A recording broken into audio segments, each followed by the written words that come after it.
Hey everybody, it's Road to Recovery, and today I'm going to be reading from a book, Russell Brand's Recovery, Freedom from Our Addictions. This specific chapter is talking about his sex addiction, and I'm going to read a small portion here that I think you might find informative. So without further ado, when through the storm of puberty I graduated to porn, in those charming sepia stuck-together pages of yesteryear, it was, I know now, the same impulse that led me to the chapel of the Lavy for masturbatory distraction and temporary connection and relief. God help the trainee perverts of today as they stand Kleenex in hand on the brink of the Niagara of every conceivable kink accessible with any smart device they can cram into their clammy palms. Porn is a clear example of how our culture is feeding the disease of addiction. The natural impulse to have sex becomes a compulsion to masturbate.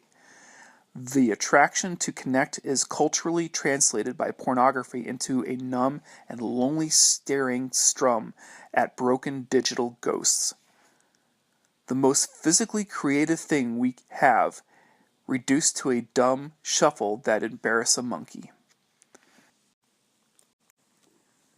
Of course, if you told me at 14 that we were on a decade away from a porn paradise, I would have toppled back in Damascene spasms at the prospect and scoffed at any pious talk of it being corrosive.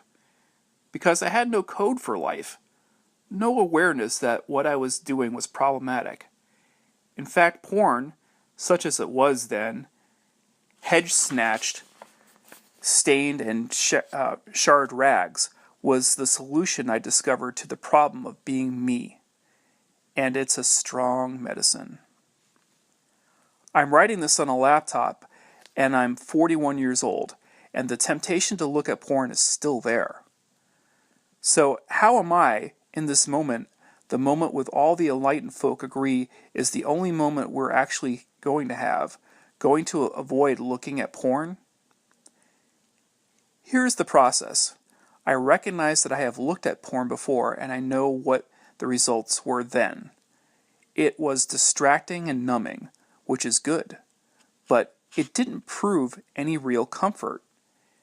If I'm honest, I felt a bit worse. The 12 steps, along with the support of others who understood how I think and feel, whether that's the trivial urge to use porn or suicidal thoughts, are the only method I know for disrupting the detrimental habits. I know then that looking at porn won't make me feel any better. That to look at porn, even though I have this knowledge, would be a pointless retread of a well-worn path. But as with heroin, chocolate bars, or relationships with inappropriate partners, knowing it won't work has not stopped me indulging.